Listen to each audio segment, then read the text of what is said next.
We have a phenomenal product base. People love our cars. We never flinched when the Japanese came in the 60s, or the Koreans in the late 70s, 80s. Now the Chinese were coming. This was always clear that they're coming. You have to defend the profit per car, and this comes by cost saving, but also by having exciting products that excite our customers and want to buy them. It's not just about lowering prices.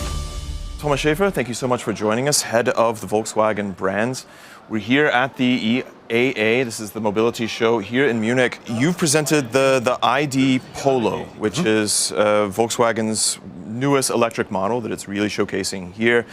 I want to begin by asking, when we talk about electric mobility, when we talk about electric autos, it used to be this concept of this is the future. We're looking forward, we're building around this kind of innovative new technology. It needs to look and sound different. Now we're naming something the Polo, which is a look back to a successful Volkswagen brand. So with electric vehicles in the future for Volkswagen, is it about looking forward, or is it now suddenly about looking backwards, actually? No, it's not looking backwards. When I started the job 3 years ago, my clear focus was on building the best brand that ever existed in Volkswagen, the best version of it. And it was all about, when I talked to the team, what do we have to do to make true Volkswagens again? And it's about design, it's about quality, it's about intuitive operation, buttons on the steering wheel and so on. But it's also about premium features from upper classes into the broad availability for everybody, and the name. Because people said, why do you call your cars with numbers where you had, the Golf, for example, or the Polo are around for about 50 years, and we told the world what the Golf is, and why do we not use the name for the future? So it connects our past with the future. But this is an abrupt turnaround for Volkswagen. Were you trying to be too much like Tesla, essentially? You didn't have these kind of push buttons. You had this kind of big screen. I'm sure you still have that to some degree still. But there was this kind of ambition to chase Tesla. Has that changed a bit? No, we have to stay true to who we are. Our customers appreciate, as I said, intuitive operation. They appreciate haptic buttons, and in this focus on, you got to stay modern, got to stay ahead of the curve, but you got to stay true to the brand too. And our customer base appreciates a different kind of operation. So we decided we got to go back to our operational base and make sure that the climate control, for example, or infotainment, you have to have certain operations that are clearer. So it's got nothing to do with Tesla. At the time, it was a different path we followed, but this path is definitely the one for Volkswagen. Do you think this is a path that other German car makers are taking, other European car makers? As you look around at a show like this, I'm sure you talk with your counterparts as well. It seems like there is this move to kind of change design and really a kind of thought about design as we see that there's less uptake of electric cars, especially here in Europe, but also in the US. Is there a concerted push to make these cars more familiar to people? Well, they have to be. People expect some sort of familiarity with the vehicle, with the brand that they're buying into. People buy brands. So from that point of view, getting back to, functions have to be easy, like door handles, for example. It's all nice, and if you have these flush door handles, but they are terrible to operate. So we definitely have proper door handles on the cars, and customers appreciate it. It's the feedback we're getting, and we give the people what they're asking for. We study a lot and get the feedback from customers, from dealers, from the media, and we take that seriously. Is this different here? This market, the American market, perhaps very different from China, where we always heard there they want novelty a bit more. They want sort of a kind of fun element in the technology.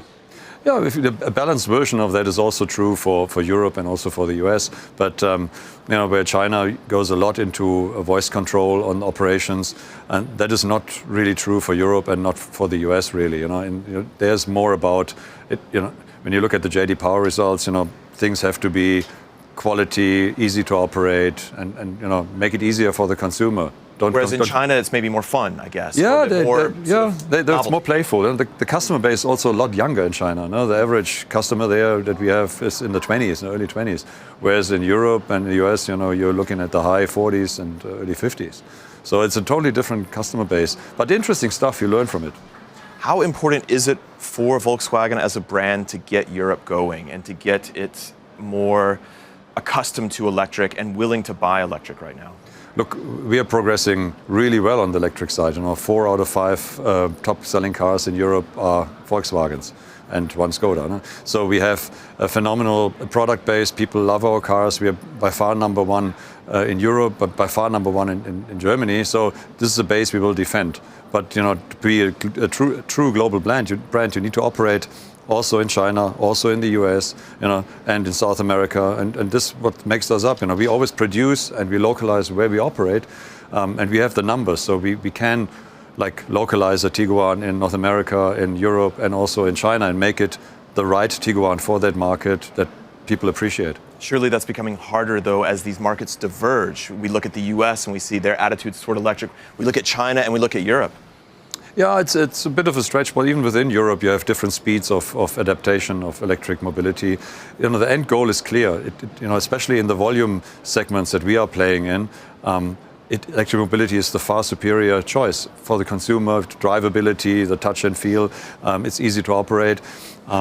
Will it happen in the speed that we originally saw? Maybe not, but you have to follow that path. If you want to decarbonize, it's the only way to do it. And look at our regulations within Europe. You cannot do this without electric cars. There's no way. Some of your counterparts, some of your colleagues within the auto industry have called for more flexibility on this rule for 2035 in the EU. No more new sales of I guess the term is non-polluting vehicles. How do you see it? Well, again, the end result is clear. The question is, can we make it fast enough on 35? Is the uptake in the infrastructure growth for charging and all, is that happening fast enough so that 35 is a realistic goal? Whether it's a couple of years later, I don't think that's a problem. It needs to be reviewed, and that's what I think the debate is about, reviewing it, this goal 35 by end of this decade maybe, to see how the uptake is. Do we need to adjust it a little bit more? What are the roles of the range extenders and plug-in hybrids going forward? They have a role to play, e-fuels maybe. So there's quite a bit of readjustment possibly necessary for the 35 goal. Are we not on that timeline right now as you see it? Obviously, sales haven't been as good as they would have hoped, or you would have hoped perhaps, to meet that goal. Would you say that we're not going to hit it at 2035 right now? I think the biggest problem is that this sort of debate that is going on, is it the right one? People are confused. You have countries that from one day to another step out of subsidy schemes, like ramping up, Germany did that, and people are confused, France now. So that obviously doesn't help in this. When we all started the journey, we said, okay, everybody has to contribute to this, governments, the auto manufacturers, infrastructure, and we came up with a proper portfolio. We're investing billions into technology going forward. And changing this goalpost is not helping anybody. If you want to decarbonize and stick with, for our joint goal, then we need to speed up. How does it look right now for the brand going forward? You've had a labor agreement last year that saves you some money, hopefully. You have, I would expect, with the ID Polo and with its sister cars from Cupra, from Skoda, are your margins going to improve from what they've been? Is that really the two areas where you see Volkswagen then surging ahead finally? So, end of December last year, we made an agreement with our staff and the unions to move forward. It's a massive agreement. It's addressed cost saving, obviously. Operations, we're progressing really well. We've reduced manufacturing costs in Germany by 20% already.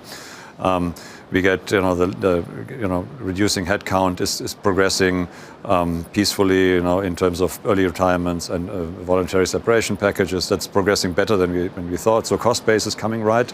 On the success base, sort of in the market, we're doing really well. Is that Germany number one, Europe number one. New models that are out are fantastic, and you have to defend the profit per car, and this comes by cost saving, but also by having exciting products that excite our customers and want to buy them. It's not just about lowering prices. That's never going to be the right path. You would argue that this is the kind of scale that Volkswagen was always supposed to bring to electric. We've talked for years about Volkswagen would mainstream the electric vehicle. Yeah. It hasn't happened at this point. I would imagine with Skoda, this is your idea? No, this is definitely the step into it, because starting at 25,000 euros, this is a price that, with the leasing rate that probably is in the early three digits, you can really get into the broad spectrum everywhere, and that's why this is so important. To get it done though is difficult, because the battery cost is coming down slowly, but not fast enough to produce these small vehicles. So our scale makes it possible, and building it in two places in Spain. We're localizing everything in Spain, in Pamplona and Martorell. All 4 cars are produced there.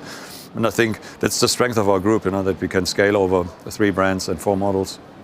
Some analysts right now, they look at the overall picture in Germany amongst car makers and even perhaps in Europe, and they say, speaking of scale, perhaps these automakers, they're facing so much competition right now that if there was a bit more consolidation, then they can bring the proper scale to really compete with these newcomers.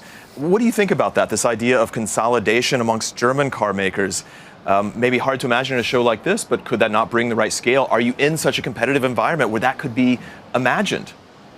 I think we're probably one of the only ones who doesn't need that, because we're scaling enough with our 12 brands that we have. So scaling with others, other manufacturers might have different issues. For us, it's not important. For us, the important part would be to have clarity in policy and a clear path forward, and the focus within Europe on the manufacturing, keep manufacturing.